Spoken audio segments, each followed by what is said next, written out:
श्री हरि भक्ति आस्था में हम श्रीमद् भगवत गीता के अध्याय 3 श्लोक 15 से 28 के हिंदी अर्थ को सुनेंगे। श्लोक 15, 16, 17। भगवान बोले, कर्म समुदाय को तू वेद से उत्पन्न और वेद को अविनाशी परमात्मा से उत्पन्न हुआ जान।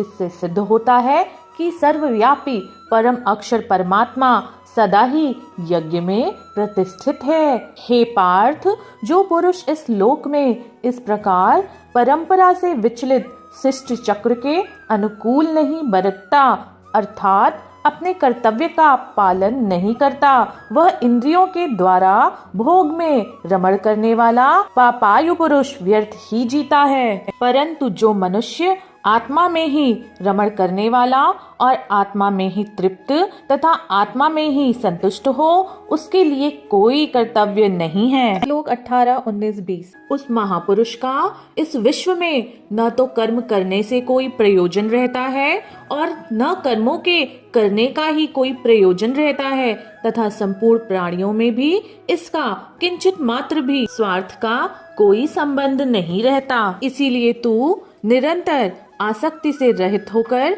सदा कर्तव्य कर्म को भली भांति करता रहे, क्योंकि आसक्ति से रहित होकर कर्म करता हुआ मनुष्य परमात्मा को प्राप्त हो जाता है। जनक आदि ज्ञानी जन भी आसक्ति रहित कर्म द्वारा ही परम सिद्धि को प्राप्त हुए थे।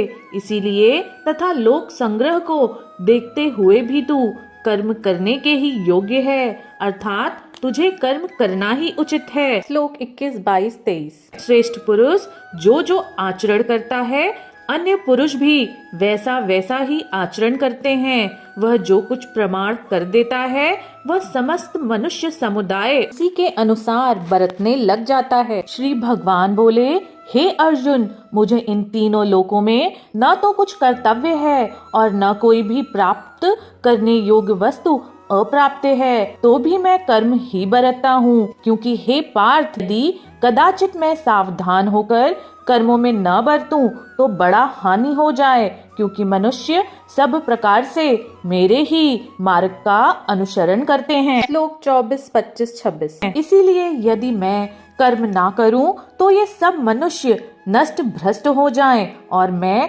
संकर्ता का करने वाला हूँ तथा इस समस्त प्रजा को नष्ट करने वाला बनूं।